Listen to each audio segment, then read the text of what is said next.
તાજેતરમાં સુરેન્દ્રનગરથી મળતી માહિતી મુજબ સુરેન્દ્રનગરના બલદાણા ગામે કોંગ્રેસની જન આક્રોશ સભામાં હાર્દિક પટેલને લાફાવાળી થઈ હતી, જેમાં એક અજાણ્યા યુવકે સ્ટેજ પર ચડી જઈ હાર્દિક પટેલને લાફો ઝીંકી દીધો હતો।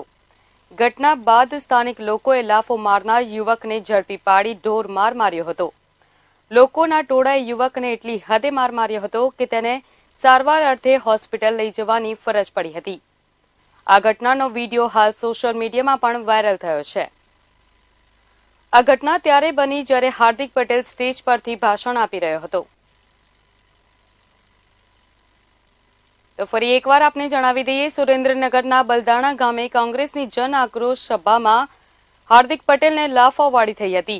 ઘટના બાદ સ્થાનિક લોકોએ લાફો મારનાર યુવકને ઝડપી પાડી ઢોર માર માર્યો હતો। લોકોના ટોળાએ યુવકને એટલી હદે માર માર્યો હતો કે તેને સારવાર અર્થે હોસ્પિટલ ખસેડવાની ફરજ પડી હતી। આ ઘટનાનો વિડીયો સોશિયલ મીડિયામાં પણ વાયરલ થયો છે।